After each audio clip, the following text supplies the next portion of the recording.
ao mesmo tempo em que consomem o luxo do Don Melchior, que custa cerca de R$ 1.300, os brasileiros compram todos os anos 7,2 milhões de garrafas de vinho reservado.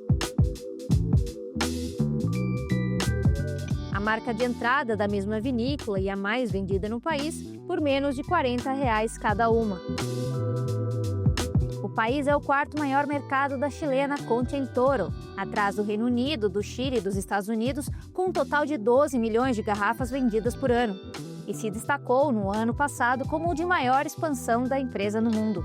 Ao mesmo tempo, a Concha el Toro se firmou como a maior importadora e distribuidora de vinho no país, segundo dados da Ideal Consulting e da Nielsen. A vinícola fechou 2024 com um crescimento de 22,3% no faturamento no Brasil, em comparação ao ano anterior, superando a marca de R$ 500 milhões por ano.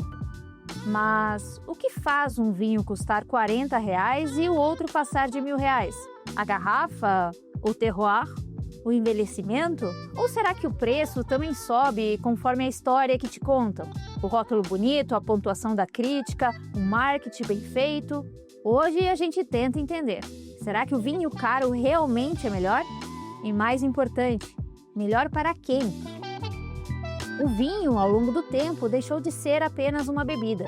Hoje ele representa status, cultura, bom gosto e, para muita gente, até inteligência. Em filmes, jantares importantes, reuniões de negócios ou viagens sofisticadas, ele está sempre lá, um símbolo de sofisticação. E não é à toa que o mercado global do vinho movimenta mais de 300 bilhões de dólares por ano. Ele é popular em praticamente todos os continentes, com destaque para a Europa, onde nasceu a tradição, e para países como os Estados Unidos, China, Argentina, Chile, Brasil e até a Austrália, que ajudaram a expandir o consumo no século XXI. Mas dentro desse universo aparentemente elegante, existe uma enorme disparidade de preços.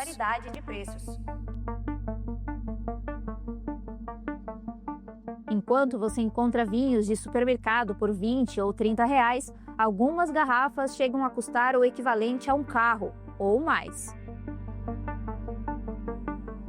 É o caso dos grandes nomes de Bordeaux, como o Chateau Margaux ou Petrus, que podem ultrapassar os R$ 30 mil, ou dos vinhos da região de Napa Valley, na Califórnia, onde produtores como Screaming Eagle vendem suas garrafas por valores que ultrapassam os $3 mil. Esses vinhos carregam tradição, reconhecimento internacional e histórias que ajudam a justificar o preço. Mas será que isso se traduz em qualidade perceptível para quem está bebendo? Ou será que boa parte desse valor vem do mito em torno da garrafa? O que faz um vinho ser caro?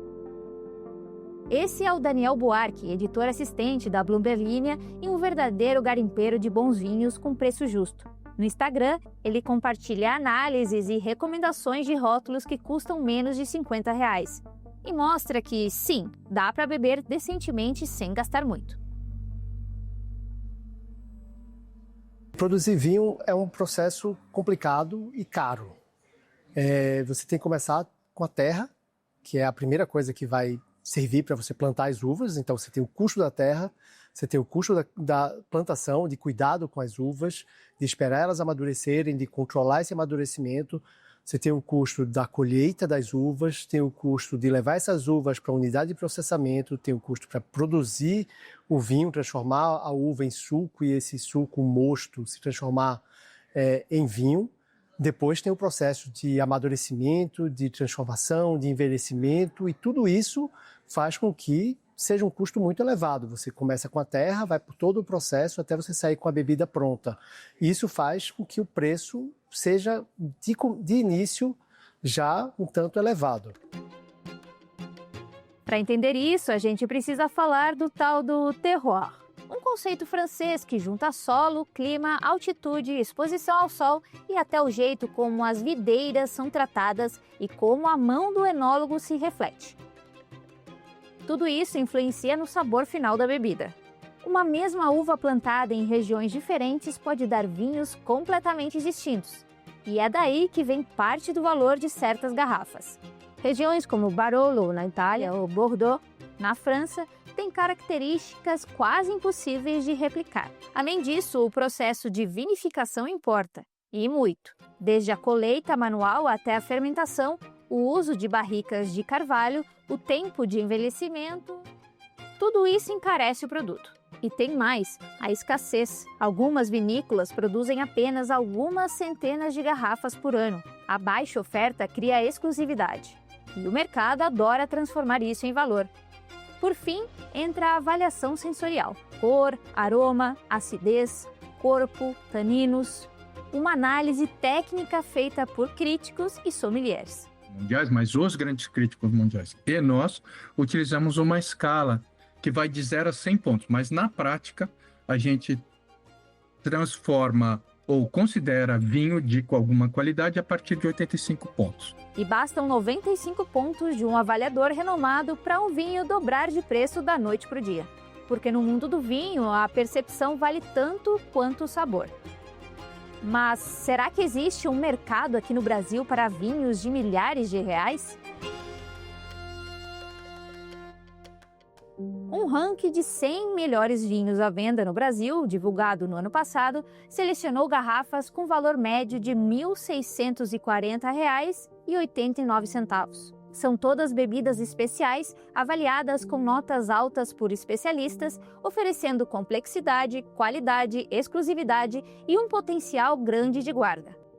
Muita gente vê vinho como um ativo não usual, mas é um ativo. Inclusive tem fundos de investimento que investem em vinhos e tudo mais. No cotidiano, entretanto, o consumidor brasileiro passa longe desses rótulos premiados, de acordo com um grupo varejista que mais importa e vende a bebida no país. O coração do mercado de vinhos no Brasil é formado por garrafas que custam entre R$ 40 e R$ 50, segundo Joaquim Souza, diretor comercial do Grupo Pão de Açúcar, em entrevista à Bloomberg Linha. Em geral, são os chamados vinhos de entrada, bebidas mais simples e produzidas em grandes quantidades por algumas das maiores vinícolas e cooperativas do mundo e que acabam tendo um custo mais baixo. 7% dos vinhos estão categorizados nessa categoria, vamos dizer, premium até ícone. Essa faixa de 7% é responsável por 23% do faturamento de toda a cadeia de venda de vinhos no Brasil. Porque são vinhos que têm demanda, porque tem uma história muito exclusiva, tem a questão de status, tem a questão de serem vinhos raros, serem vinhos muito bem feitos, muito bem cuidados, que faz com que o preço deles suba. E isso faz com que você tenha um mercado no Brasil que tem vinhos que saem de 15, 20 reais, até vinhos que chegam a custar mais de 15 mil reais. Vale a pena pagar mais por um vinho caro se você é um apreciador? É até muito curioso, porque um grande vinho pode não ser compreendido por uma pessoa que não estudou e que não pesquisou e que não entende o que está ali por trás daquele vinho. E ela pode até não gostar dessa bebida. Ela pode abrir um vinho de 8, 10 mil reais e achar que não é uma boa bebida. E isso não faz com que ela esteja errada. Cada pessoa tem que beber o vinho de que ela gosta.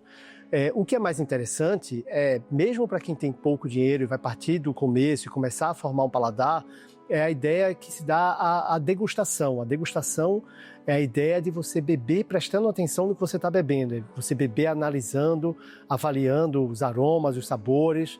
Não precisa de chatice ou de ser especialista e de ficar citando aromas disso e daquilo outro, mas de simplesmente prestar atenção e fazer sua própria avaliação. O mercado hoje é variado e oferece opções para todos os gostos e bolsos. A graça é descobrir onde cada pessoa se encaixa.